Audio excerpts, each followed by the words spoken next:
ಅವರಿಬ್ರು ಒಂದೇ ಗ್ರಾಮದವರು. ಒಬ್ಬರನ್ನೊಬ್ಬರು 5-6 ವರ್ಷಗಳಿಂದ ಪರಸ್ಪರ ಪ್ರೀತಿಸ್ತಾ ಇದ್ರು. ಪ್ರೀತಿ ವಿಚಾರ ಯುವತಿ ಮನೆಯಲ್ಲಿ ಗೊತ್ತಾಗಿ ಆಕೆಯನ್ನ ಆತನಿಂದ ದೂರ ಇರಿಸಿದ್ರು.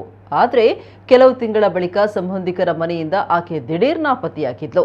ಇದೀಗ 6 ತಿಂಗಳ ಬಳಿಕ ನಾಪತ್ತೆ ಪ್ರಕರಣಕ್ಕೆ ಟ್ವಿಸ್ಟ್ ಸಿಕ್ಕಿದ್ದು ಹಂತಕ ಪ್ರಿಯಕರ ಪೊಲೀಸ್ ಅತಿಥಿಯಾಗಿದ್ದಾನೆ.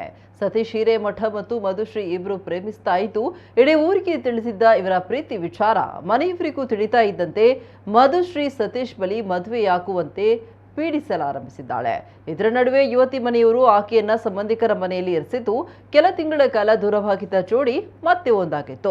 2024 ಡಿಸೆಂಬರ್ 16 ರಾತ್ರಿ ಮಧುಶ್ರೀ ಗದಗ ನಗರದ ಅವರ ಸಂಬಂಧಿಕರ ಮನೆಯಿಂದ ನಾಪತ್ತೆಯಾಗಿ ಸತೀಶ್ ನನ್ನ ಭೇಟಿಯಾಗಲು ಬಂದಿದ್ಲು.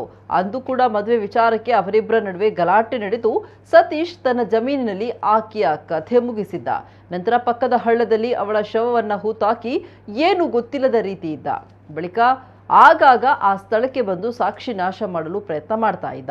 ಆದರೆ ಆ ಸ್ವಿಚ್ ಆಫ್ ಆಗಿದ್ದ ಮೊಬೈಲ್ಗೆ ಕಂಪನಿಯ ಒಂದು ಮೆಸೇಜ್ ಬಂದಿದ್ದು ತನಿಖೆ ನಡೆಸ್ತಾ ಇದ್ದ ಪೊಲೀಸರಿಗೆ ಆರೋಪಿ ತಗಲಾಕೊಂಡಿದ್ದಾನೆ. ಮಧುಶ್ರೀ ನಾಪತ್ತೆಯಾದ ಬಳಿಕ ಹುಡುಕಾಟ ನಡೆಸಿದ ಮನೆಯವರು ಹೆಚ್ಚು ಕಮ್ಮಿ 1 ತಿಂಗಳ ಬಳಿಕ ನಾಪತ್ತೆ ಪ್ರಕರಣ ದಾಖಲಿಸಿದ್ದು ಸತೀಶ್ ಮೇಲೆಯೂ ಅನುಮಾನ ವ್ಯಕ್ತಪಡಿಸಿದ್ರು. ಆದರೆ ಮೊದಲ ಹಂತದ ತನಿಖೆಯಲ್ಲಿ ಸತೀಶ್ ತಪ್ಪಿಸಿಕೊಳ್ಳಲು ಯತ್ನಿಸಿದ್ದು ಆ ಒಂದು ಮೆಸೇಜ್ನಿಂದ ಸತೀಶ್ ಮೇಲೆ ಹೆಚ್ಚಿನ ನಿಗಾ ವಹಿಸಿ ತನಿಖೆ ನಡೆಸಿದ ಪೊಲೀಸರಿಗೆ ಸಿಸಿಟಿವಿಯ ದೃಶ್ಯಗಳು ಬಲವಾದ ಅನುಮಾನ ಮೂಡಲು ಕಾರಣ ಆಗಿದ್ದರಿಂದ ನಾಶ ಮಾಡಲೆತ್ನಿಸಿದ ಸಾಕ್ಷಿಗಳು ದೊರಕಿದ ಹಿನ್ನೆಲೆ 6 ತಿಂಗಳ ಬಳಿಕ ಆರೋಪಿ ಅಂಧರಾಗಿದ್ದಾನೆ.